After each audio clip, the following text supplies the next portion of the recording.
எல்லாரும் நல்லா இருக்கிறீங்களா? தவக்காலெல்லாம் எப்படி போகுது? தவக்காலெல்லாம் எப்படி போகுது? அது அதுக்கு பாட்டுக்கு நம்ம அப்படிதானே, அது அதுக்கு பாட்டுக்கு நம்ம நம்ம பாட்டுக்கு அப்படியா? சரி, இந்த சாம்பல் புதன் முடிஞ்சதுல இருந்து இன்னைக்கு வரைக்கும், போன வருஷத்தை விடுவோம், சாம்பல் புதன் முடிந்த நாளிலிருந்து இன்னைக்கு வரைக்கும் ஏதாவது ஒரு மாற்றம் இருக்கா?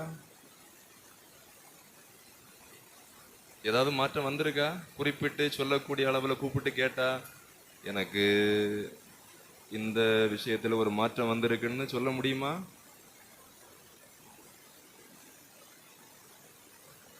கேட்ட பூட்டுங்க, ஒவ்வொரு ஆளா கூப்பிட்டு எழுதுவோம். அதாவது மாற்றம் என்பது அன்றாடம் நிகழ வேண்டும்.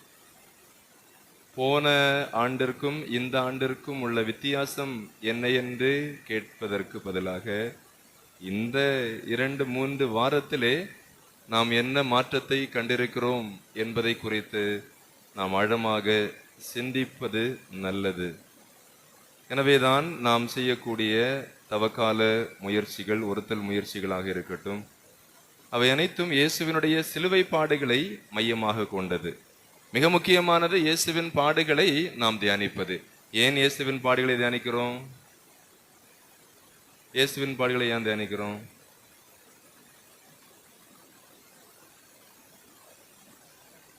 இயேசுவின் பாடுகளை ஏன் தியானிக்கிறோம்? தவக்காலம்.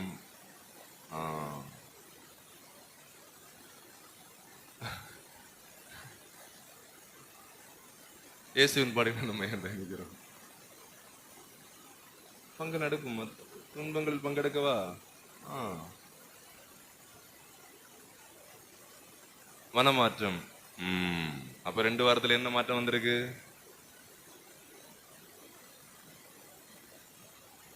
அதாவது அவகாலம் முழுவதுமே இயேசுவின் பாடுகளை தியானிக்கக்கூடிய காலம். ஏன் நாம் இயேசுவின் பாடுகளை அதிகமாக தியானிக்கின்றோம் என்றால், அவரை போல நமக்காக துன்பப்பட்ட வேறு ஒருவர் இல்லை.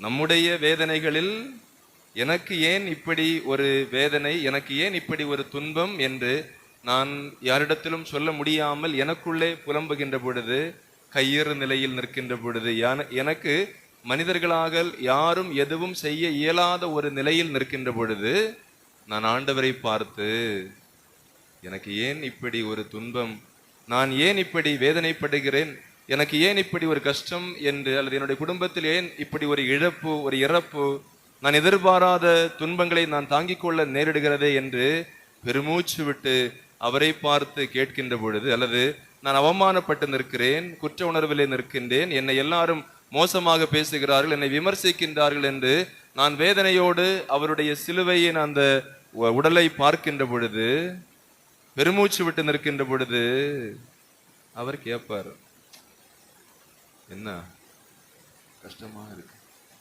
என்ன கஷ்டமா இருக்கு, காரி துப்புனாங்களா? இல்ல. முள்முடி வச்சாங்களா? வச்சாங்களா? இல்ல. ஆணி அடிச்சாங்களா? இல்ல. ஆடையை உறிஞ்சாங்களா? இல்ல. உறிஞ்சாங்களா? சாட்டையால் அடிச்சாங்களா? இல்ல. வேற என்ன? அடிச்சாங்களா? ஏதாவது செய்தாங்களா? என்ன பாத்தியா? முள்முடி, சாட்டையடி, ஆணி அறைந்து என் ஆடைகளை உரிந்து விட்டிருக்கின்றார். நாம் பட்டதுல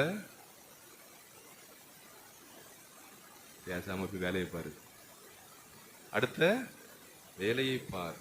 இது ஒரு ஆறுதல். அர்த்தம் புரியுதா? நான் சொல்ல வந்த அர்த்தம் புரிகிறதா? இப்ப நான் என்னுடைய வேதனை தான் பெரிய வேதனை என்று இழுக்கும் போது அவர் சொல்றாரு, உன்னை விட நான் கஷ்டப்பட்டு இருக்கிறேன், நானே சும்மா கிடக்குறேன், நீ என்ன சாடிட்டு இருக்கிறேன்னு சொல்லுவாங்கல்ல. ஒருத்தன், அந்த ஒரு அரசன் போர்க்களத்துக்கு விட்டாராம், நம்முடைய படை வீரர்கள் எல்லாம் எப்படி இருக்கிறார்கள் என்று பார்த்து கொண்டு வா என்று. அவன் போய் பார்த்தான், பார்த்து விட்டு வந்து சொன்னான், அரசரே, தலை போனவன் எல்லாம் சும்மா கிடக்குறான், கை காலு போனவன் படபடத்துட்டு கிடக்குறான். அர்த்தம் புரியுதா? தலை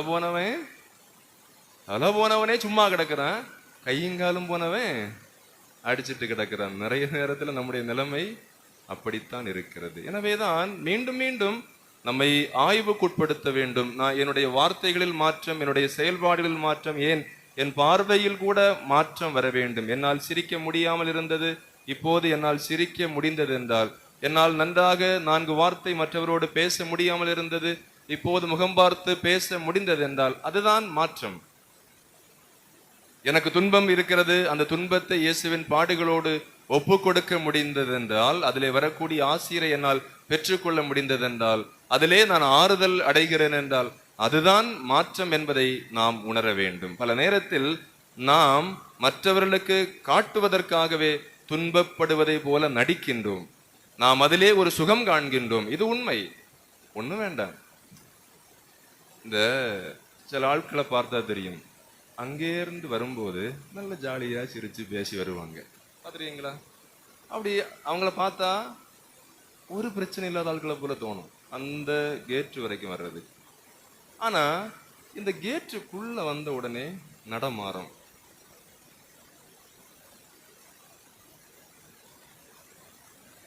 நீங்க இனி கவனிங்க, சரியா? அதாவது அதுவரையில வர்றது வரைக்கும் எந்த பிரச்சனை யாரும் பார்க்கல. ஆனால் ஆட்கள் கவனிக்க தொடங்கின உடனே என்னது? நட தளரும். கோயிலுக்குள்ள ஏறுறதுக்கு 2 மணி நேரம் காலை தூக்கி மெதுவா வச்சு யாரும் பார்க்கலன்னா போயிடுவாங்க. ஒரு சிலரை நான் பார்க்கிறேன். இதில் என்ன என்ன சொல்ல வருகிறார்கள்? அவர்கள் தங்களுடைய வெளிவேடத்தை காட்டுகின்றார். அப்படியாவது யாராவது ஒரு சேர் எடுத்து போடட்டும், இதெல்லாம் ஒரு பெருமையா? எனவே இதல்ல. நான் எப்படி இருக்கிறேனோ அப்படியே ஆண்டவர் முன்னால் வருவது, நான் எப்படி இருக்கிறேனோ அப்படியே அடுத்தவர் முன்னால் என்னை காட்டுவதுதான் தவக்காலத்தினுடைய முக்கியமான மாற்றம் என்பதை நாம் உணர்ந்து கொள்ள வேண்டும். அந்த வகையில் தான் ஆண்டவர் இயேசு தன்னுடைய சீடர்களுக்கு அறிவுரை சொல்லுகின்றார். இவ்வுலகின் தலைவன் வந்து கொண்டிருக்கின்றான். அழகை நம்முடைய வாழ்விலே நுழையக்கூடிய இடங்கள் பல இருக்கிறது. அதிலே 4 இடங்களை பற்றி நாம் இந்த வாரம் அடுத்த வாரமும் பார்ப்போம். அழகை ஒருவருடைய வாழ்க்கையிலே நுழைகின்ற பொழுது அது என்னென்ன மாற்றங்களை கொண்டு வருகிறது என்பதை நம்மால் காண முடிகிறது. ஆண்டவர் இயேசு சொல்லுகின்றார், நான் அழகையை சிலுவையில் தோல்வியடைய செய்து வைத்திருக்கின்றேன். அழகை அதனுடைய படைக்கலன்களை பிடுங்கி நான் அதை செயலற்றவனாக வைத்திருக்கின்றேன். ஆனால் அழகை இன்னும் முழுமையாக அழித்தொழிக்கப்படவில்லை, அது இறுதி தீர்ப்புக்காக வைக்கப்பட்டிருக்கிறது. எனவேதான் தீமையின் ஆதிக்கம் இன்றைக்கும் நம்மோடு இருப்பதை நம்மால் காண முடிகிறது. அப்படி என்றால் நான் அழகையை வென்று விட்டேன், இவ்வுலகின் தலைவன் வருகிறான், எனக்கு என்மேல் அவனுக்கு அதிகாரம் இல்லை. அப்ப நான் அவனை வென்று விட்டேன், ஆனால் நீ கவனமாக இருக்க வேண்டும். யோபுவினுடைய நூல் 1ஆம் அதிகாரம் 10வது இறைவார்த்தையில நாம் பார்க்கின்றோம். ஆண்டவர் சாத்தானை பார்த்து, நீ எங்கிருந்து வருகிறாய் என்று கேட்டபொழுது, நான் எல்லா இடமும் சுற்றி வருகிறேன். என் ஊழியன் யோபுவை போல ஒருவனை பார்த்திருக்கிறாயா என்று கேட்டபொழுது அழகை சொல்லக்கூடிய ஒரு வார்த்தை இருக்கிறது, 1:10.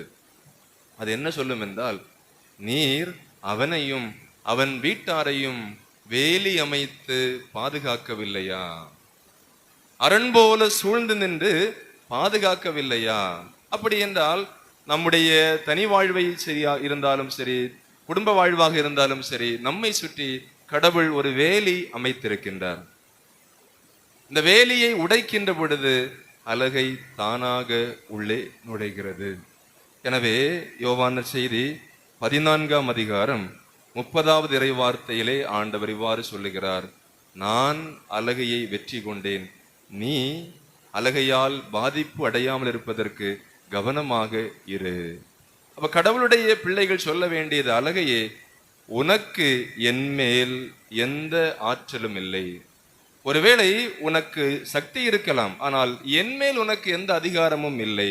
என் குடும்பத்தின் மேல், என் பிள்ளைகள் மேல், என் தலைமுறை மேல் உனக்கு எந்த அதிகாரமும் இல்லை என்று சொல்லக்கூடிய துணிச்சல் நமக்குள்ளே வர வேண்டும் என்றால் கடவுளோடு நமக்குள்ள அந்த அன்புறவு இன்னும் ஆழப்பட வேண்டும். அதனாலதான் திருப்பலிக்கு வருவதாக இருந்தாலும் சரி, வழிபாடுகளுக்கு வருவதாக இருந்தாலும் சரி, நாம் நம்முடைய தேவைகளுக்காக ஜெபிப்பதை விட, ஆண்டவரே நீர் எனக்காக துன்பப்பட்டீர், நான் உம்மோடு இருக்க விரும்புகிறேன், நீர் என்னோடு இரும், இந்த உறவை வளர்ப்பதற்கு, அதாவது நான் உம்மை அன்பு செய்ய, நீர் என்னை அன்பு செய்ய, நாம் இருவரும் இணைந்த ஒரு வாழ்வு, இந்த வாழ்வுதான் நம்முடைய வாழ்க்கையில் மேன்மையை கொண்டு வரும். இந்த வாழ்க்கை முறைதான் அழகையை நம்மீது அதிகாரமற்றவனாக செய்ய வைக்கும். அப்ப முதலாவது அழகை நுழையக்கூடிய இடம் மன வருத்தப்படாத பாவங்கள் ஒருவருக்குள்ளே இருந்தால், அனுதபிக்கப்படாத பாவங்கள் ஒருவருக்குள்ளே இருந்தால் கடவுள் கட்டிய அந்த வேலி உடைக்கப்படுகிறது. அந்த வேலி உடைக்கப்படுகின்ற பொழுது அழகை தானாக உள்ளே வருகிறது. தொடக்க நூல் 15:11 இவ்வாறு சொல்லுகிறது: துண்டித்த உடல்களை பறவைகள் தின்ன வந்த பொழுது ஆபிராம் அவற்றை விரட்டிவிட்டார். அதாவது 24 மணி நேரமும் குடிப்பழக்கத்திற்கு ஆளான ஒரு தந்தை, ஒரு கணவன் அந்த குடும்பத்திற்கு பாரமாக இருக்கின்றார். அவருடைய பிள்ளைகளை கழுகுகள் தூக்க வரும். ஒரு தாயும் தந்தையும் அந்த குடும்பத்திலே சண்டையிட்டுக் கொண்டிருக்கின்ற பொழுது அவர்கள் அழகையினுடைய பிரதிநிதிகளாக இருக்கின்றார்கள். அவளுடைய பிள்ளைகளை தூக்குவதற்கு கழுகுகள் வரும். எனவேதான் நான் எப்போதும் சொல்வதுண்டு, கணவனாக மனைவியாக உங்களுக்கு சண்டையிட உரிமை உண்டு, சந்தேகம் கிடையாது. கணவனாக மனைவியாக நீங்கள் சண்டையிட்டு கொள்ளலாம். ஆனால் தாயாக தந்தையாக உங்களுக்கு சண்டையிட அனுமதியே உரிமையே கிடையாது. அப்ப அதுக்கு அர்த்தம் என்னது? கணவனும் மனைவியும் சண்டை போட்டுக் கொள்ளலாம், யாருக்கு தெரியாம? பிள்ளைகளுக்கு பார்க்காமல், பிள்ளைகள் பார்க்காமல் சண்டையிட்டுக் கொள்ளலாம், அடிக்கலாம். நிறைய வீட்டுல நடக்குது, நான் விளக்கி சொல்ல விரும்பல. ஆனால் ஒரு தாயாக தந்தையாக பெற்றோராக பிள்ளைகள் முன்னால் சண்டையிட்டுக் கொள்வதற்கு உரிமை கிடையாது. அப்படி என்றால் என்ன கத்துக்கிறோம்? கணவனை மட்டம் தட்டக்கூடிய மனைவி, மனைவியை அன்பு செய்யாத ஏளனமாக பார்க்கக்கூடிய கணவன், அதே போல கணவனை மதிக்காத மனைவி என்று நம்முடைய குடும்பங்களிலே நம்முடைய பிள்ளைகள் தாய் தந்தையினுடைய நிலையை பார்க்கிறார்கள். அப்படி என்றால் பிள்ளைகள் முன்னால் சண்டையிடுகின்ற பொழுது அந்த குழந்தைகளுடைய வாழ்வு கழுகுகளால் தூக்கப்படுவதற்கு ஏதுவான ஒரு வாழ்வாக இருக்கிறது. பிணம் எங்கேயோ அங்கே கழுகுகள் வரும். அப்படி என்றால் நம்முடைய குடும்பங்கள் அழகையால் நாம் உடைத்து அழகையை அதற்குள்ளே அனுமதிக்கின்ற பொழுது நம்முடைய குடும்பங்கள் எப்போது வேண்டுமானாலும் வீழ்ச்சியை சந்திக்கக்கூடிய சூழ்நிலைக்குள்ளே இருக்கிறது என்பதை ஒருபோதும் மறக்கக்கூடாது. அதிலும் பெண் குழந்தைகள் இருக்கக்கூடிய குடும்பங்களிலே அதிகமான மனக்காயங்களை நம்முடைய பிள்ளைகள் இன்றைக்கு தாங்கிக் கொண்டிருக்கின்றார்கள். அது வாழ்நாள் முழுவதும் அவர்களை வேதனைப்படுத்தி கொண்டிருக்கும். தாயின் மீது உள்ள அன்பு, தந்தையின் மீது உள்ள அன்பு அவர்களுக்கு குறைந்து போவதற்கு இந்த சண்டையே ஒரு காரணமாக இருக்கும் என்பதை நாம் ஒருபோதும் மறந்துவிடக்கூடாது. அப்படி என்றால் மன வருத்தப்படாத பாவங்கள் ஒருவருக்குள்ளே இருக்கிறதென்றால் அழகை அந்த நபர் மீது அதிகாரம் உடையவராக மாறுகின்றார். யோவான் நற்செய்தி 13ஆம் அதிகாரம் 27, 28 முதலுள்ள இறைவார்த்தைகளை நாம் பார்க்கின்றோம். அழகை முதலாக ஒருவருக்குள்ளே நுழைகிறது. அந்த வேலி உடைக்கப்பட்ட பொழுது அழகை நுழைகிறது. உலகில் முதலாக நற்கருணை பெற்றுக்கொண்டது யார் என்று உங்களுக்கு தெரியும். பெற்றுக்கொண்டது யார்? முதல்ல நன்மை எடுத்தது யாரு? யூதாஸ் இஸ்காரியோத், அப்படிதானே? முதலாக நற்கருணை கொடுத்தது யார்? இயேசு கிறிஸ்து. ஆனால் விவிலியம் சொல்லுகிறது, அவன் அப்பத்தை பெற்று கொண்டதும் அழகை அவனுக்குள்ளே நுழைந்தான். அப்ப கொடுத்தது இயேசுவாகவே இருந்தாலும் தகுதியற்ற நிலையில் ஒருவர் அப்பத்தை உண்கின்ற பொழுது, நற்கருணை அருந்துகின்ற பொழுது அவர் தன் நிலையிலிருந்து கீழே இறங்கி வருகின்றார். அழகை அவருக்குள்ளே நுழைவதற்கு ஒரு வாய்ப்பை கொடுக்கின்றார். அதனாலதான் பாவ சங்கீர்த்தனம் செய்து கொஞ்ச நேரத்துல, ஏன்னா ஆண்டவர் இயேசு யோவான் நற்செய்தி 13:10 அழகாக சொல்லுகின்றார், பேதுரு அவருடைய காலை கழுவ வந்த பொழுது என் காலை எல்லாம் கழுவ வேண்டாம், என் காலை நீர் கழுவவே வேண்டாம் என்று சொன்ன பொழுது இயேசு சொன்னார், நான் உன் காலை கழுவவில்லை என்றால் என்னோடு உனக்கு பங்கில்லை. குளித்து விட்டவர் ஏற்கனவே தூய்மையாக இருக்கின்றார், கால்களை மட்டும் கழுவினால் போதும் என்று ஆண்டவர் மீண்டும் சொல்லுகின்றார். யூதாசு அதை கவனிக்கின்றார், முதல் எச்சரிக்கை கொடுக்கின்றார். நீ இன்னும் உன்னுடைய சிந்தனையில இருக்கின்றாய் என்கின்ற அந்த ஒரு முதல் எச்சரிக்கை கொடுக்கப்படுகிறது. ஆனால் யூதாசு அதை சட்டை செய்யவில்லை. இரண்டாவது, குனிந்து பாதங்களை கழுவுகின்ற பொழுது பாதங்களை கழுவி துடைத்து ஒவ்வொருடைய முகத்தையும் இயேசு பார்க்கின்றார். ஒவ்வொரு முகத்தை பார்க்கின்ற பொழுதும் யூதாசுக்கு மனதிற்குள்ளே வருகிறது, ஒருவேளை டவுட் வந்திருக்குமோ, ஒருவேளை டவுட்டு வந்திருக்குமோ அப்படின்னு மனசுக்குள்ள தோண, சரி பரவாயில்லை அப்படின்னு மீண்டும் இரண்டாவது எச்சரிக்கை, முகத்துக்கு முகம் பார்த்து கண்களோடு கண்கள் இணைகின்ற அந்த வேளையிலும் அவர் அதை சட்டை செய்யவில்லை.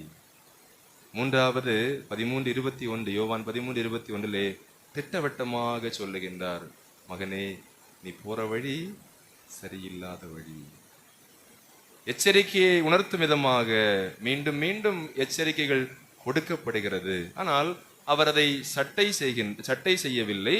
ஆனால் சட்டை செய்யாமல் நற்கருணையை உண்ட பொழுது அலகை அவருக்குள்ளே நுழைகிறது. அதனால்தான் கொரிந்தியருக்கு எழுதிய முதல் திருமுகம் 11ஆம் அதிகாரம் 27 முதலுள்ள இறைவார்த்தை இவ்வாறு சொல்லுகிறது, எவராவது தகுதியற்ற நிலையில் இந்த அப்பத்தை உண்டால் அல்லது ஆண்டவரின் கிண்ணத்தில் பருகினால் அவர் ஆண்டவரின் உடலுக்கும் இரத்தத்திற்கும் எதிராக குற்றம் புரிகிறார். எனவே ஒவ்வொருவரும் தம்மை சோதித்தறிந்த பின்பே இந்த அப்பத்தை உண்டு கிண்ணத்தில் பருக வேண்டும். ஏனெனில் ஆண்டவருடைய உடல் என உணராமல் உண்டு பருகுபவர் தம்மீது தண்டனை தீர்ப்பை வருவித்துக் கொள்கிறார். இதனால் தானே உங்களில் பலர் வலுவற்றோராயும் உடல் நலமற்றோராயும் இருக்கின்றனர், மற்றும் பலர் இறந்தும் விட்டனர். இப்ப நம்மளே நிறைய பேருக்கு டவுட் என்னன்னா, நற்கருணை கையில வாங்கணுமா, நாக்குல வாங்கணுமா, நின்று வாங்கணுமா, முழங்கால வாங்கணுமா? தவறல்ல, திருச்சபை நமக்கு வாய்ப்புகளை தருகிறது. என்னுடைய கேள்வி, கையில வாங்குறவங்க எல்லாம் பாவிகள், நாக்கில வாங்குறவங்க மட்டும்தான் நற்கருணை மதிக்கிறார்கள் என்று நான் நினைத்தால் என்னை போல அறிவிலி. ஏனென்றால் நற்கருணை நான் வாங்கக்கூடிய விதத்தில் அல்ல, என்ன மனநிலையோடு அதை வாங்குகிறேன், எந்த மனநிலையில் நான் அதை வாங்குகிறேன், முழங்காலிட்டோ அல்லது கை நீட் எப்படியும் வாங்கிக் கொள்ளும். ஆனால் என்ன மனநிலையோடு நான் அதை பெற்றுக்கொள்கிறேன். மனநிலை சாக்கடையாக இருந்தால் அலகைதான் அதற்குள்ளே நுழையும். எனவே நான் வாங்கக்கூடிய அந்த நடைமுறை அடையாளம் எனக்கு எந்த மாற்றத்தையும் தரப்போவதில்லை. ஒருவேளை வாங்குகின்ற பொழுது சற்று கவனத்தோடு நான் வாங்க முடியுமே தவிர என் உள்ளம் அப்படியே தான் இருக்கும். அதனால் எந்த பயனும் இல்லை. அப்ப நாம் நற்கருணை தகுதியற்ற முறையில் வாங்குகின்ற பொழுது உண்மையிலே விடுதலை தர வேண்டிய ஒரு மறைபொருள் கட்டாக மாறுகிறது. அதனால தானே உடல் நலமற்றோராகவும் மற்றும் பலர் வலுவற்றோராகவும் இறந்தும் விட்டனர். இப்ப விடுதலை தர வேண்டிய ஒரு அருள் சாதனம் நான் தகுதியற்ற நிலையில் உட்கொள்ளுகின்ற பொழுது அது எனக்கு ஒரு கட்டாக மாறுகிறது. வாழ்வினுடைய முடிச்சுகளை அவிழ்க்க வேண்டிய ஒரு மறைபொருள், ஒரு அருள் சாதனம் என் வாழ்விலே மீண்டும் மீண்டும் முடிச்சுகளை போடக்கூடிய ஒன்றாக மாறுகிறது. உண்மைதானே? எனவேதான் என்ன மனநிலையோடு ஒவ்வொரு நாளும் நற்கருணையை நாம் உட்கொள்ளுகின்றோம். மத்தேயு 24ஆம் அதிகாரம் 28வது வார்த்தை சொல்லுகிறது, பிணம் எங்கேயோ அங்கே கழுகுகள் ஒன்று கூடும். அப்படி என்றால் என் உள்ளத்திலே அதிகமான பாவங்கள் இருக்கிறது. நான் அதை உணர்ந்து மனவருத்தப்படாமல், அதை பற்றி கவலைப்படாமல், அதனாலதான் சொல்றது, எல்லாம் வல்ல இறைவனிடம் சகோதர சகோதரிகளே உங்களிடம் என்று சொல்லக்கூடிய ஜெபம் கூட முதலாக ஒப்புரவு அருள் அடையாளத்தினுடைய ஒரு படி. நான் என்னுடைய குற்றம் குறைகளை நேற்று காலை நற்கருணை பெற்றுக் கொண்டதிலிருந்து இன்று காலை நற்கருணை பெற்றுக்கொள்வது வரையிலும் என்னுடைய சொல்லாலும் செயலாலும் கடமையில் தவறியதாலும் செய்த எல்லா குற்றங்களையும் ஒரு நிமிடம் நினைத்து பார்த்து நம்மையே நாம் ஆய்வு செய்து அந்த கடவுளிடத்திலே மன்னிப்பு கேட்பதற்கான ஒரு நிலைதான் அது. நம்ம என்ன செய்யறோம்? எல்லாம் வல்ல இறைவனிடம் சகோதர சகோதரி உங்களிடம் நான் பாவி என்று ஏற்றுக்கொள்கிறேன். நான் பாவி என்று அர்த்தம் என்ன? நான் பாவி என்று உள்ள போகல, மேலதான் நிக்குது. நான் பாவி என்று ஏற்றுக்கொள், பிரச்சனை இல்லை, நான் பாவி என்று ஏற்றுக்கொள்கிறேன். சொல்லாலும் செயலாலும் கடமையில் தவறியால் நான் பாவங்கள் பல செய்தேன். உள்ளுக்குள்ள அது போகவே இல்லை. அதனாலதான் ஒரு ஒரு 2-3 அல்லது ஒரு 10 செகண்ட் மௌனமாக நின்னாலே எவ்வளவு நேரம் ஆகுது. நான் சொன்னேன் எல்லாம் இறைவனிடம் சகோதர சகோதரிகளிடம் நான் பாவினேன் உண்டா இல்லையா? அதுல ஒரு அடையாளம் இருக்கிறது, ஒரு அர்த்தம் இருக்கிறது.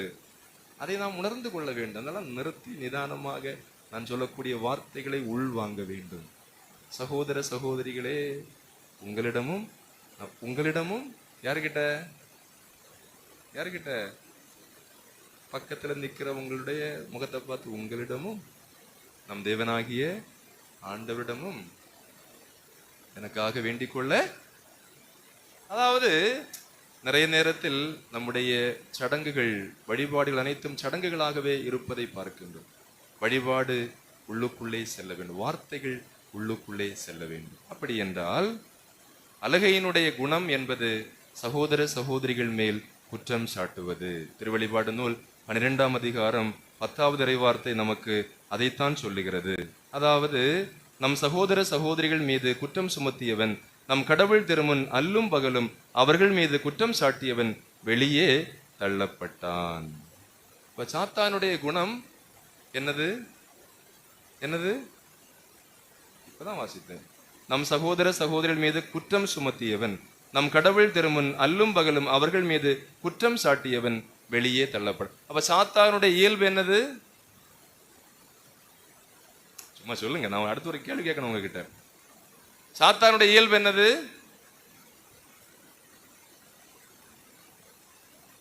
சாத்தானுடைய குணம் என்னது? குற்றம் சாட்டுவது. நான் இப்ப சொன்னேன் இல்லையா, குற்றம் சாட்டுவது. கடவுள் முன்னால் ஓயாமல் குற்றம் சாட்டுவது. எல்லாரும் நிமிர்ந்து உட்காருங்க, என்ன பாருங்க. ஒரு கேள்வி, ஓயாம அடுத்தவங்களை பற்றி குறை சொல்லக்கூடிய ஆளு யாரு? இப்பதான் வாசிப்பேன். நம் சகோதர சகோதரிகள் மீது குற்றம் சுமத்தியவன் கடவுள் திருமன் அல்லும் பகலும் ஓயாமல் அவர்கள் மீது குற்றம் சாட்டியவன் வெளியே தள்ளப்பட்டான் என்றால், ஓயாம அடுத்தவங்களை பற்றியே யோசித்து மண்டைய புண்ணாக்கி இங்க கேட்டு அங்க சொல்லி அங்க கேட்டு அதுக்கு அடுத்து சொல்லி எப்ப பார்த்தாலும் குறை சொல்லி இருக்கக்கூடியவர் யாருடைய பிரதிநிதிகளாக இருக்கின்றார்கள்? சாத்தானுடைய. இப்ப நீங்க என்ன நினைச்சிருப்பீங்க? அப்ப அந்த அக்காளுக்கு இது கரெக்ட். ஆனா என்ன நான் நினைக்கவே மாட்டேன். நம்ம அப்படித்தானே. இது வேற யாருக்கு? ஃபாதர் வந்து அங்கதான், அங்க அவர் கேட்க வேண்டிய ஆள் வரலையே. வந்திருந்தா நிறைய நேரத்தில் நம்ம அப்படிதான் தட்டிட்டு சூப்பர் மறையுரை, ஆனா கேட்க வேண்டிய ஆளு எனக்கு இதுக்கு எந்த சம்பந்தமும் நிறைய நேரம் அப்படிதான் இருக்கு. எனவே ஓயாமல் குற்றம் சாட்டுபவர் அழுகை. அதனால தானே திருப்பலி முடிஞ்சு சில ஆட்கள் போறதை பார்த்தா தெரியும், பைபிளை கையில பிடிக்கிற ஸ்டைலே தனி. போற போக்க பார்த்தா மிக்கையில திதுதருக்கு மூத்த சகோதரி போலயே போகும். பாத்துறீங்களா? அவ்வளவு பவ்யம், அவ்வளவு மனப்பக்குவம். இந்த அம்மாவா உங்களுக்கு கட்ட வார்த்தை பேசுன்னு நான் கேட்டிருக்கிறேன் நிறைய பேர்கிட்ட. அவங்க அப்படி உங்களுக்கு தெரியாது, எப்படி உங்களுக்கு தெரியாது. ஆனா வீட்டுல போய் சண்டைன்னு வரணும்.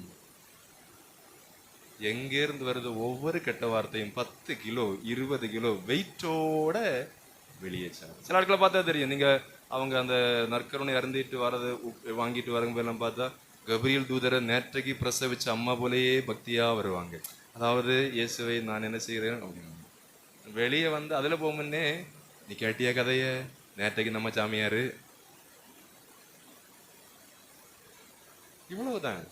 எனவே நாம் செய்யக்கூடிய நிறைய செயல்பாடுகள் வெறும் சடங்குகளாக இந்த ஆலய வளாகத்தோடு முடிந்து போகிறது. அதுக்கப்புறம் நம்ம மற்ற மண்டை கலத்தி இங்க வச்சுட்டு சும்மா போறோம்.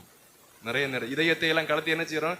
இப்ப கோயிலுக்குள்ள வரும்போது அன்பு செய்யணும், உன்னை நீ அன்பு செய்வது போல அடுத்து இருப்போரை அன்பு செய், கடவுளை அன்பு செய். அப்ப இதுக்கு வெளியே போனோடனே எல்லாம் கலத்தி இந்த பக்கம் ஒன்னொன்னா வச்சுட்டு வெளியே போனோடனே தப்பு செய்தவன் தண்ணி குடிக்கணும். உள்ளுக்குள்ள நான் பாவி, வெளியே போன மொத்தமும். அப்ப என்னது? மூளையும் கலத்தி கீழே வச்சாச்சு, இதயத்தையும் கலத்தி இங்க உள்ள வச்சுட்டு நாளை காலையில் அங்கே இருந்து வரும்போது ரொம்ப ஸ்பீடா வந்து உள்ள வந்தோன்னு மெதுவா எடுத்து அதே பௌவியம். என்னத்துக்கு? எனவே யோசிப்போம். இன்றைக்கு நான் கேட்கக்கூடிய விஷயமாக இருக்கட்டும், நான் உள்வாங்கக்கூடிய செய்தியாக இருக்கட்டும், நாளை நான் இந்த ஆலயத்திற்குள்ளே வருவது வரையிலும் என்னை வழிநடத்த வேண்டும். அடுத்த வாரம் நான் இந்த சிலுவை பாதைக்கு வருவது வரையிலும் எனக்கு நினைவிருக்க வேண்டும். அப்படி என்றால் ஓயாமல் குறை சொல்லக்கூடிய ஒருவர் சாத்தானுடைய குணம் படைத்தவராக இருக்கின்றார். என அன்புமிக்க சகோதர சகோதரிகளை, மனவருத்தப்படாத பாவங்கள் இருக்கின்ற பொழுது அழகைக்கு நமக்குள்ளே இடம் கொடுக்கின்றோம் என்பது உண்மை என்றால் ஒப்புரவின் வழியாகத்தான் இந்த கட்டு அகலும். நல்லா புரியணும். நம்ம சொல்லக்கூடிய பாவ சங்கீர்த்தனல் பாவம் என்ன? போன வாரம் நிறைய கேட்டீங்க, நான் அதை பற்றி பேச வரல. பாவம் என்ன? பாவம் என்றால் என்ன? சும்மா சொல்லுங்க, நான் வேற ஒன்றும் கேட்க மாட்டேன்.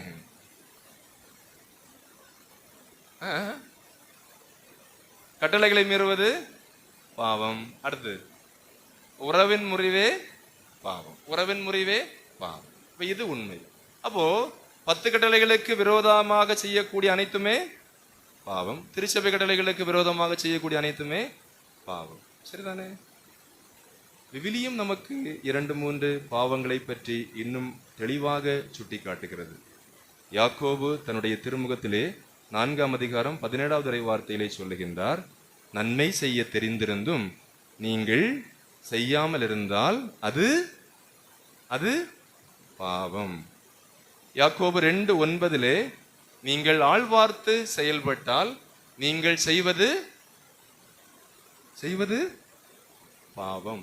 1 யோவான் 5:17 ஒருவர் செய்யக்கூடிய தீச்செயல் அனைத்தும் பாவம். ரோமையர் 14:23 உறுதியான மனநிலையோடு செய்யப்படாததெல்லாம் பாவம். அதுக்கு அர்த்தம் என்ன? உறுதியான மனநிலையோடு அர்த்தம் என்னது? போணுமா வேண்டாமா? வேணுமா வேண்டாமா? செய்யணுமா? சரி பின்ன செய்வோம். எதிலையுமே உறுதியற்ற தன்மை என்பது பாவம். எத்தனை தடவைகள் நம்முடைய தனிப்பட்ட வாழ்விலும் சரி, குடும்ப வாழ்விலும் சரி, முடிவுகள் எடுக்கின்ற பொழுது குழம்பி போயிருக்கின்றோம். தெளிவற்ற நிலையிலே முடிவுகளை எடுத்து தள்ளாடவில்லையா? எனவேதான் பவுல் சொல்லுகின்றார், உறுதியான மனநிலையோடு செய்யப்படாததெல்லாமே பாவம். நன்மை செய்ய தெரிந்திருந்தும் அதை செய்யாமல் இருப்பது பாவம். ஆழ்வார்த்து செயல்பட் நமக்கு அது பொருந்துமா? ஆழ்வார்த்து செயல்படு சரி, உங்களை அண்டார்டிகால உள்ள ஆட்களுக்கு அது பொருந்த, நமக்கு அது பொருந்த. நம்ம எல்லாம் ஸ்ட்ரைட் ஃபார்வர்டு, நேரேவா. பிடிக்கலன்னா யாரா இருந்தாலும், மேல உள்ள ஆளா இருந்தாலும் சரி, கீழே உள்ள ஆளா இருந்தாலும் சரி, சைடில் உள்ள எல்லாரையும் நான் ஒரே போலதான் பார்ப்பேன். எதுல குறை சொல்றதுல எல்லாரும் யாரையும் விட்டு வைக்க மாட்டேன். எல்லாரும் A to Z மொத்தமா இல்லையா? ஆனா ஆழ்வார்த்து செயல்படுவது பாவம் என்றால் எத்தனை ஒப்புரவருள் சாதனத்திற்கு செல்லுகின்ற பொழுது நாம் இதை சொல்லி இருக்கின்றோம். எனக்கு எத்தனையோ தடவை வாய்ப்பு கிடைத்தது நன்மை செய்வதற்கு, நான் நன்மை செய்யவில்லை. பல நேரத்தில் நான் ஆழ்வார்த்து செயல்பட்டிருக்கிறேன். எனக்கு பிடித்தவர் என்பதற்காக அவருக்கு ஒன்றை செய்திருக்கிறேன், பிடிக்கவில்லை என்பதற்காக. அதனாலதானே எசாயா அழகாக சொல்லுவார், இனிப்பை கசப்பென்றும் கசப்பை இனிப்பென்றும் சொல்கிறவர்களுக்கு ஐயோ கேடு. அது எனக்கு வேண்டப்பட்ட ஆள் என்னவும் செய்யலாம், பிரச்சனை இல்லை. என் குடும்பக்காரன் என்னவும் செய்யலாம், பிரச்சனை இல்லை. ஆனா வேற ஒருத்தன் எதுவும் செய்திடக்கூடாது. அப்ப இனிப்பு என்றால் எனக்கு வேண்டப்பட்டவன் கசப்பாக இருந்தாலும் இனிப்பு. இனிப்பை கசப்பென்றும் கசப்பை இனிப்பாக்கிறவர்களுக்கும் ஐயோ கேடு. நன்மையை தீமை என்றும் இருளை ஒளி என்றும் சொல்லுகிறவர்களுக்கு ஐயோ கேடு. அப்படி என்றால் எத்தனை ஒப்புரவருள் சாதனங்கள் நம்ம வழக்கமா சொல்லக்கூடிய 4 பாவம் என்னது? கெட்ட வார்த்தை பேசினேன், பொய் சொன்னேன், களவெடுத்தேன். வேற கரெக்டா சொன்ன களவெடுத்தேன். நான் இங்க வந்தவரை அந்த வார்த்தையை படித்தேன். எங்க களவு செய்தேன்னு சொல்ல களவெடுத்தேன். நல்லா இருக்கு. வேற பாவம் வெளியே சொல்லக்கூடாது. பாவம் இல்லை நீங்க சொல்லக்கூடாது, நாங்க சொல்லணும். அதாவது எப்போதுமே கன்ஃபெஷன் சீல் என்று ஒன்று இருக்கிறது. பாவ சங்கீர்த்தன முத்திரை. ஒருவர் அருள் தந்தை இடத்திலே சொல்லக்கூடிய அந்த பாவங்களை ஒருபோதும் என்ன செய்யக்கூடாது, அந்த தந்தை வெளியிலே சொல்லக்கூடாது. ஒருவேளை உங்களுக்கு சந்தேகம் வருது, இந்த ஃபாதர் நான் சொன்ன பாவத்தை வெளியிலே சொல்லுகிறார் அப்படின்னு உங்களுக்கு தோணுச்சுன்னா நீங்கள் 1000 இடத்திலே சென்று புகார் அளித்தால் உடனடியாக அது உறுதி செய்யப்பட்டது என்றால் உடனடியாக அவர் அருள் பணியாளராக தொடரவே முடியாது. அதுல ரொம்ப கவனமா இருக்கு. அது உண்மை. எனவே அதனுடைய கௌரவம் உங்களுக்கு தெரிந்திருக்க வேண்டும். எனவேதான் என்ன பாவம் சொல்லுகிறோம் வழக்கமாக அந்த 4ஆம் கிளாஸ்ல நம்ம சிஸ்டர் சொல்லி தந்த அதே 10 பாவம். 10 கிடையாது. இப்ப சில ஆட்கள்லாம் வந்து சொன்னா நமக்கே தோணும், ஆண்டவரே 1 2 அசிசியார் ஒரு பக்கம் இருக்கிறாரு, தோமையார் ஒரு பக்கம், கொஞ்சம் கூட இடம் இருந்திருந்தார் இந்த அம்மாவையும் தூக்கி மேல வச்சிருக்கலாமா இருந்து. வெறும் 2 தான் ஆகி போச்சு. ஃபாதர்கிட்ட சொல்லி 2 சுருப கூட கெட்டேன்னு. ஏன்னா ஃபாதர் நான் கெட்ட வார்த்தை பேசினேன், போய் சொன்னேன், வேற ஒன்னும் நான் செய்யவே இல்லை, வேற ஒன்னும் நான் செய்யவே இல்லை, நன்மை செய்ய தெரிந்திருந்தும் அதெல்லாம் பிரச்சனை ஆழ்வார்த்து. ஆனா என்னது கெட்ட வார்த்தை? அப்ப ஒருவர் செய்யக்கூடிய தீச்செயல் அனைத்தும் பாவம் என்றால் அந்த ஒன்றை சுத்தி தான் நம்ம நிக்கிறோமே தவிர இது எல்லாத்தையும் விட்டுட்டோம். அந்த ஒன்றை நாம் என்ன செய்கிறோம்? பாகம் பாகமாக பிரித்து அதையே ஒரு பாவ சங்கீர்த்தனமாக நாம் செய்து கொண்டிருக்கின்றோம் என்றால் நாம் கவனித்துக் கொள்ள வேண்டும். நாம் செய்யக்கூடிய ஒப்புரவு அருள் சாதனத்துடைய கௌரவம் என்பது கடவுளோடு நம்மை ஒன்றுபட வைக்கிறது, உறவாட வைக்கிறது என்றால் அதனுடைய கௌரவம் நமக்கு தெரிந்திருக்க வேண்டும். அப்படி என்றால் ஒரு ஆள் 28 வருஷமா பாவ சங்கீர்த்தனம் செய்யல, கல்யாணத்துக்கு முன்னாடி அந்த ஃபாதர் கட்டாயப்படுத்தினதுனால கல்யாணம் கட்டுக்கு முன்னாடி என்ன செய்தாரு? பாவ சங்கீர்த்தனம் செய்தார். அதுக்கப்புறம் வந்து சொன்னாரு ஃபாதர் 28 வருஷம் ஆச்சு. அப்ப நம்ம என்ன செய்வோம்? கூப்பிட்டு உட்கார வச்சு ஒரு 20 மினிட் அவருக்கு அந்த பாவங்களை பற்றிய உணர்வை ஏற்படுத்தணும். அதுதான் எங்களுடைய கடமை. அந்த உணர்வை நான் ஏற்படுத்துவதற்கு முயற்சி செய்தேன். 20 மினிட் நிறைய பேசியாச்சு. பேசி முடிச்ச உடனே சரி இப்போ ஓரளவுக்கு நீங்க புரிஞ்சுக்கிட்டீங்க இல்லையா? ஆமா ஃபாதர், ஒரு 10 மினிட் கோயிலில் உட்காந்து ஜெபம் செய்யுங்க, நான் வாரேன் அப்படின்னு சொல்லிட்டு அவரை விட்டாச்சு. வந்து உட்கார்ந்தார். இப்போ நமக்கு ஒரு என்னது, எப்படியாவது அவரு ஒரு நல்ல பாவ சங்கீர்த்தனம் செய்வார் அப்படின்னு ஒரு உறுதி எனக்குள்ள இருக்குது.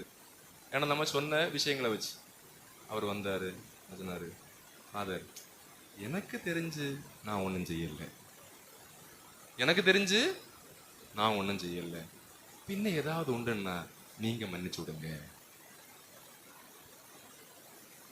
நல்லா இருக்கு இல்லையா? எனக்கு தெரிஞ்சு நான் ஒன்றும் பண்ணல, பின்ன மிச்சம் மீதி ஏதாவது இருந்தா நீங்க மன்னிச்சு விடுங்க. அப்ப நான் சொன்னேன், புதன்கிழமை சகாய மாதா நவநாள் இருக்குது, அடுத்த புதன்கிழமை சாயங்காலம் 6:15 மணிக்கு நம்ம கோயிலுக்கு நீங்க வாங்க, சகாய மாதாவை தூக்கி கீழே வச்சுட்டு நான் உங்களை தூக்கி மேலே வைக்கிறதுக்கு ஏற்பாடு பண்றேன். நம்ம புதன்கிழமை உங்களுக்கு நவநாள். நான் வேற என்ன சொல்ல? நிறைய நேரத்துல எனக்கு இதுல எந்த சம்பந்தமும் இல்லை என்கின்ற உணர்வுதான் நம்மிலே பலருக்கு இருக்கிறது. எனவே அன்புமிக்க சகோதர சகோதரிகளே, ஒப்புரவின் வழியாக கடவுளுடைய ஆசீர்வாதங்கள் நமக்கு கிடைக்கும். ஒப்புரவின் வழியாக உண்மையிலே அது நமக்கு ஒரு பாரம் அல்ல. ஒப்புரவு என்பது மகிழ்ச்சியினுடைய ஒரு அடையாளமாக இருக்கிறது. கடவுள் உங்களுடைய இதயத்தில் அதற்குரிய உறுதிப்பாட்டை தருவார். ஒப்புரவை கடவுள் நமக்கு தரக்கூடிய வாய்ப்பாக கருதக்கூடிய உறுதியை அவர் அளிப்பார். என்றால் உறுதிப்பாட்டோடு ஒப்புரவு அருள் சாதனத்தை மேற்கொண்டால் பெரிய ஆசீர்வாதம் கிடைக்கும். பல மாதங்களாக ஆஸ்ட்ரியோபோரோசிஸ் என்கின்ற ஒரு எலும்பு தளர்வு நோயினால் பாதிக்கப்பட்ட ஒரு பெண். அந்த இளம் பெண் 2 குழந்தைகளுக்கு தாய், கணவனோடு வசிக்கின்றார். முதுகு வலி இருக்கிறது. இது கண்டுபிடிக்கப்படுகிறது. இந்த எலும்பு தளர்வு என்பது அவருக்கு அதிக பாரமாக இருக்கிறது. எனவே மருத்துவர்கள் சொல்கிறார்கள், ஒரு பெரிய அறுவை சிகிச்சைக்கு நீங்கள் செல்ல வேண்டும் என்று. அந்த நேரத்திலே அவர் படுக்கையிலே கிடக்கின்றார், நடக்க முடியாமல் இருக்கின்றார். ஒப்புரவு அருள் சாதனம் செய்ய வேண்டும் என்று ஆசைப்படுகின்றார். எனவே அருள் பணியாளர்களுக்கு சொல்லிவிடுகின்றார். அந்த ஃபாதர் அங்கே செல்லுகின்றார். அவர் ஒரு நல்ல ஒப்புரவு அருள் அடையாளத்தை பெற்றுக் கொள்கின்றார். அன்று தந்தை சென்று விட்டார். அதன் பின் 4 நாட்கள் கழித்து பின்ன இந்த அம்மா போன் பண்ணது, ஃபாதர் எனக்கு இன்னும் ஒரு பாவ சங்கீர்த்தனம் செய்யணும் அப்படி. ஏம்மா இப்போதான் 4 நாளுக்கு முன்னாடி தான் செய்தீங்க? இல்லை ஃபாதர், நேற்றைக்கு நான் வழக்கமாக செல்லக்கூடிய அந்த தியானங்களுக்கு செல்லக்கூடிய இடத்தில் உள்ள ஒரு பணியாளர் என்னை சந்திக்க வந்தார். அவர் இன்னும் நான் இதுவரையிலும் சொல்லாத, இதுவரையிலும் என்னுடைய வாழ்க்கையிலே நான் மறைத்து வைத்திருந்த பாவங்களை வெளிக்கொணர்வதற்கு உதவி செய்தார். எனவே நான் இன்னும் ஒரு பாவ சங்கீர்த்தனம் செய்ய வேண்டும் என்று சொல்லி கட்டாயப்படுத்தி ஃபாதர் 4 நாள் கழித்து வருகின்றார். அவர் எழுதி வைத்திருக்கின்றார். அன்புமிக்கவர்களே, அந்த ஒப்புரவு அருள் சாதனத்தை பற்றிய அந்த எண்ணம் அந்த பெண்மணிக்குள்ளே வருகிறது. அவர் எழுதுகின்றார். இந்த தந்தை வந்து அவரிடத்தில் ஒப்புரவு அருள் சாதனம் கேட்கின்ற பொழுது இயேசுவினுடைய பிரசன்னத்தை அங்கே உணர்கின்றார். இந்த ஒப்புரவு அருள் சாதனம் முடிந்த உடனே அந்த பெண் சொல்லுகின்றார், ஃபாதர் எனக்கு இப்பதான் மனசு கொஞ்சம் லெகுவாக இருக்கிறது. உடனே இந்த அருள் பணியாளர் சொன்னார், அம்மா இந்த அறையில் நான் இயேசுவின் பிரசன்னத்தை காண்கிறேன். அந்த பெண் சொன்னால், ஆம் ஃபாதர், நானும் இதை கண்டேன். எப்பொழுது நான் இந்த பாவங்களை எழுத தொடங்கினேனோ அப்பொழுதே என்னுடைய எலும்புகளில் எறும்பு ஊறுவதை போன்று உணர்வு எனக்குள்ளே இருந்தது அப்படின்னு அந்த பெண் சொல்லவும் ஃபாதர் சொன்னார், இன்னைக்கு சாயங்காலம் கணவன் வந்த பிறகு அவர்கிட்ட ஒன்று தூக்கி விட சொல்லணும் அப்படின்னு. ஆமாம் சொல்லிட்டு ஆசீர்வாதம் கொடுத்து போயிட்டாரு. சாயங்காலம் கணவர் வருகிறார், என்னை கொஞ்சம் தூக்கி விடுங்க. விளையாடாத, இனி தூக்கி ஏதாவது ஆச்சுன்னா யார் பொறுப்பு? இல்லை, என்னை கொஞ்சம் தூக்கி விடுங்க. அவர் தூக்கி விடவே இல்லை. இவர் மிகுந்த சோகத்தோடு படுத்திருக்கின்றார். 9 மணிக்கு வெளிநாட்டிலிருந்து ஒரு அழைப்பு வருகிறது. அந்த அழைப்பு அந்த தியான இல்லத்தினுடைய பணியாளர் அவர் இவருக்கு அழைப்பை கொடுத்து சொல்லுகின்றார், எப்பா நீ தான் குணமடைந்தாச்சு இல்லையா, ஏன் எழும்பாம இருக்கிற? எழும்ப வேண்டியதானே அப்படின்னு. நான் படுத்து பார்த்தேன், எனக்கு தூக்கமே வரல. திரும்ப திரும்ப ஆண்டவர் எனக்கு உணர்த்துகின்றார் உன்னிடத்திலே இதை சொல்லுவதற்கு அப்படின்னு. இந்த பெண்ணிடத்திலே நீ எழும்பு, உனக்கு தந்த சுகத்தை பெற்றுக்கொள் என்று சொன்ன பொழுது என் வீட்டுக்காரரு என்னை எழும்ப வேண்டாம்னு சொல்றாரு அப்படின்னு சொல்லி உடனே போன கொடு. அவரிடத்திலே அவர் பேசுகின்றார், கடவுள் தான் அவளுக்கு சுகத்தை கொடுத்து விட்டாரே, நீ எழுப்பி விடு. அன்புமிக்க சகோதர சகோதரிகளே, அந்த கணவன் அவளை கைப்பிடித்து எழுப்பிய பொழுது அவள் முழுமையாக நலமடைந்திருந்தாள். ஏராளமான இந்த அற்புதங்களை பற்றி என்னால் உங்களோடு பகிர்ந்து கொள்ள முடியும். அதில் மிக மிக முக்கியமானது, என்னுடைய வாழ்க்கையிலே ஒரு மாற்றத்தை கொண்டு வந்தது. கேரளாவிலே காவேரி பார் என்கின்ற ஒரு பார் நடத்திய ஒரு அவுசேப் என்கின்ற ஒரு மனிதனுடைய வாழ்வில் நடந்த நிகழ்வு. இந்த அவுசேப் என்கின்ற மனிதன் பார் நடத்தி கொண்டிருக்கின்றார். அவருடைய மகனுக்கு கண் பார்வை குறைபாடு வருகிறது. கேரளாவில் இருக்கக்கூடிய காரிஸ் பவன் என்கின்ற அந்த தியான இல்லத்திற்கு அவர் வருகின்றார் மகனை அழைத்து கொண்டு. அந்த காரிஸ் பவன் இல்லத்தினுடைய அருள் தந்தை ஃபாதர் ஜேம்ஸ் மாஞ்சக்கல் சொல்லுகின்றார், ஜோசப், உன் குடும்பத்திலே என்ன பிரச்சனை? நீ என்ன வேலை செய்கிறாய்? உன் குடும்பத்தில் அதிகமான துன்பமும் சாபமும் கிடக்கிறதே என்று அந்த மனிதனிடத்திலே கேட்டபொழுது அவர் சொன்னார், நான் பார் நடத்துகிறேன். ஃபாதர் சொன்னார், பாரை பூட்டு, உன் குடும்பம் முன்னேறும். அப்போ அவர் உறுதிப்பாடு பெற்றுக்கூட நான் பாரை பூட்டலாம் அப்படின்னு வீட்டுக்கு வந்து சொல்றாரு. ஃப்ரெண்ட்ஸு கிட்ட, அவருடைய குடும்பத்தார்கிட்ட, ஃபாதர் இப்படி பாரை பூட்ட சொல்றாரு அப்படின்னு. எல்லாரும் சொன்னாங்க, பாரை பூட்டாத, உன் குடும்பம் தொலைஞ்சு போகும். ஏன்னா உன்னுடைய வளமை மொத்தமே இந்த பாரில் இருந்து தான் வருகிறது. இல்லை ஃபாதர், அவங்க எல்லாம் அப்படிதான் சொல்லுவாங்க, நீ பாரை பூட்டாதே. ஒருபுறம் கடவுளுக்கும் சாத்தானுக்கும் இடையே அந்த போராட்டம். இறுதியிலே கடவுள் வென்றார். 1990ஆம் ஆண்டு டிசம்பர் மாதம் காவேரி பார் என்றென்றைக்குமாக பூட்டப்பட்டது. சில நாட்களில் மகனுடைய கண் பார்வை திரும்ப கிடைத்தது. அப்ப இதை சாட்சியாக ஒரு அருள் தந்தை யூடியூபிலே சொல்ல அந்த கிளிப்பை எடுத்து வாட்ஸ்அப்பிலே பரவ விடுகின்றார்கள். இந்த கிளிப்பு சம்பந்தப்பட்ட ஜோசப்பினுடைய கையிலும் வருகிறது. அவர் அந்த அருள் பணியாளரை சந்திக்க செல்லுகின்றார். அவர் சொல்லுகின்றார், ஃபாதர், நீங்க சொன்ன செய்தியை நான் கேட்டேன். நீங்கள் சொல்லாத ஒரு செய்தியும் இதிலே அடங்கி இருக்கிறது. சில மாதங்களுக்கு முன்னால் என்னுடைய கண் பார்வையும் குறைபட தொடங்கியது. அந்த நேரத்திலே இந்த வீடியோ என்னுடைய கையில் கிடைத்தது. ஏனென்றால் நீங்கள் அதிலே சொல்லி இருந்தீர்கள், நீதிமொழிகள் 28:13, தம் குற்றங்களை மூடி மறைப்பவருடைய வாழ்க்கை வளம் பெறாது, அவற்றை ஒப்புக்கொண்டு விட்டு விடுகிறவர் கடவுளுடைய இரக்கத்தை பெற்றுக்கொள்வர். தவறு செய்யாத யாரும் கிடையாது. தவறு செய்தவர்கள் அதை ஒப்புக்கொண்டு விட்டுவிட்டால் வருவது மாற்றம். எனவே தான் தவறு செய்வதல்ல பிரச்சனை. புனித பெர்னார்டு அழகாக சொல்லுவார், ஆண்டவர் அவரிடத்திலே சொல்லுகின்றார், பாவம் செய்பவர் அல்ல பாவி, பாவத்தை அன்பு செய்பவரே பாவி. நல்லா இருக்கு இல்லையா? பாவம் செய்பவர் பாவி அல்ல, பாவத்தை அன்பு செய்பவரே பாவி. அப்படி என்றால் பாவத்தில் உழல்பவர், பாவத்திலே மகிழ்ச்சி காண்பவர், பாவத்தை அன்பு செய்து பாவத்தை விட்டுவிட மனமில்லாதவர் மட்டும்தான் பாவி. கடவுள் பாவி என்று பைபிளிலே சொல்வது பாவம் செய்பவர்களை அல்ல, மாறாக அந்த பாவங்களை அன்பு செய்யக்கூடிய நபர்களை. அப்படி என்றால் சகோதர சகோதரிகளே, நாம் பாவிகள் அல்ல. எப்போது ஒருவர் பாவி ஆகிறார், என்றிலிருந்து பாவத்தை அன்பு செய்கிறாரோ அப்பொழுது அவர் அதை நியாயப்படுத்துகின்றார். அந்த நியாயப்படுத்துகின்ற பொழுது பாவத்தை மூடி மறைக்கின்றார். மூடி மறைக்கின்ற பொழுது வாழ்க்கையிலே வீழ்ச்சி வருகிறது. பாவத்தை குறித்து அழுகின்ற பொழுது, மனம் கசிந்து கண்ணீர் விடுகின்ற பொழுது, நீ பாவி அல்ல, நமக்கு ஒரு கடவுள் தரக்கூடிய பெயர் புனிதர். ஏனென்றால் இன்றைய புனிதர்கள் எல்லாருமே பழைய பாவிகள் தான். எனவே குற்றங்களை மூடி மறைக்காமல் விவிலியம் சொல்வது போல ஏற்று அறிக்கையிடுகின்ற பொழுது நாம் வாழ்வு பெறுவோம். திருப்பாடல் 39:11 இவ்வாறு சொன்னது, குற்றத்தின் பொருட்டு நீர் மனிதரை தண்டிக்கின்ற போது பூச்சி அரிப்பது போல அவர்களுக்கு விருப்பமானவற்றை அழிக்கின்றீர். இத சொல்றது கஷ்டமா இருந்தாலும் நல்லா கேளுங்க. குற்றத்தின் பொருட்டு நீர் மனிதனை தண்டிக்கும் போது பூச்சி அரிப்பதை போல அவர்களுக்கு விருப்பமானவற்றை நீர் அழிக்கின்றீர்.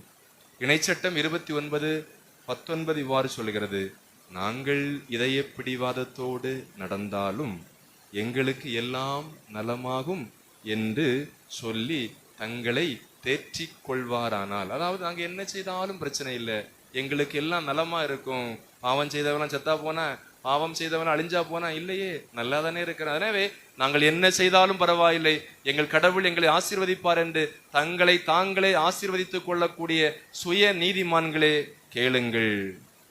ஆண்டவர் அழகாக தொடர்ந்து சொல்லுகின்றார், பசுமையும் உலர்ந்ததும் சேர்ந்தழியும், எல்லாம் ஒன்னோட போகும். தங்களுக்கு விருப்பமானவற்றை பூச்சி அரிப்பது போல ஒவ்வொன்றாக அரிக்கப்படும் என்றால் நம்முடைய வாழ்க்கை ஒவ்வொரு நாளும் சீர்தூக்கிப்பட பார்க்கப்பட வேண்டிய ஒன்றாக இருக்கின்ற பொழுது ஜோசப் சொன்னார், நீங்க சொன்னீங்க இல்லையா, அதாவது குற்றத்தை மறைக்கின்ற பொழுது நீர் மனிதனை தண்டிக்கும் போது பூச்சி அரிப்பது போல் அவர்களுக்கு விருப்பமானவற்றை அழிக்கிறீர் என்ற வார்த்தையை நான் கேட்ட பொழுது, இதுவரையிலும் நான் அறிக்கையிடாத பாவங்கள் என்னுடைய மனதிலே எழுந்து வந்தது, என் கண் பார்வை மறைந்தது. அதாவது நான் நடத்திய அந்த பாரிலே சாராயம் குடித்து 6 நபருடைய கண் பார்வை பறிபோனது. அந்த பார்வை பறிபோன பின்னால் நான் இதுவரையிலும் எந்த பரிகாரம் அவர்களுக்கு செய்யவில்லை. இந்த உணர்வு எனக்குள்ளே வந்தது, இந்த பாவம், பழைய பாவம் என்னுடைய கண்முன்னே வந்தது. என்னுடைய பாரினால் எத்தனையோ குடும்பங்கள் வாழ்விழந்திருந்ததை என்னால் காண முடிந்தது. நான் ஒரு முடிவெடுத்தேன். என்ன முடிவு? நான் இதற்கு ஒரு பரிகாரம் செய்வேன், நல்ல ஒப்புரவருள் சாதனம் செய்து என்னுடைய வாழ்க்கையிலே மாற்றத்தை கொண்டு வருவேன் என்று சொல்லி அன்றில் நல்ல ஒப்புரவருள் சாதனம் நாம் செய்தேன். 2வது, அந்த குடும்பங்களுக்கு என்னால் இயன்ற பரிகாரத்தை பணமாக கொடுத்தேன். என் கண் பார்வை திரும்ப கிடைத்தது. எனவே அன்புமிக்க சகோதர சகோதரிகளே, நம்முடைய வாழ்வை நாம் சீர்தூக்கி பார்த்து, நம்முடைய வாழ்வில் ஒவ்வொரு நாளும் நாம் செய்யக்கூடிய குற்றங்குறைகள், தவறுகள் நம்முடைய வாழ்வை புரட்டி போடாத வண்ணம் முன்கூட்டியே எச்சரிக்கையோடு தண்ணீர் வருவதற்கு முன்னால் நம்மை நாமே காத்துக்கொள்ளும். வருமுன் காவாதான் வாழ்க்கை,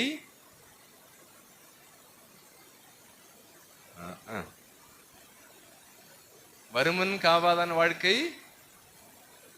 கடவுளே, பைபிளும் திருக்குறளும் புற சொல்றதுக்கு மட்டும் 1 முழமா 9 முழமா இல்லை, அங்க கிடக்குது. வருமுன் காவாதான் வாழ்க்கை எரிமுன் வைத்தோறு போல கெடும். வருவதற்கு முன்னால் நம்மை நாம் காத்துக்கொள்ளவில்லை என்றால் வைக்கோல் பக்கத்திலே நெருப்பு வைத்தால் எப்போது வேண்டுமானாலும் பற்றிக்கொள்ளும். ஆமென்.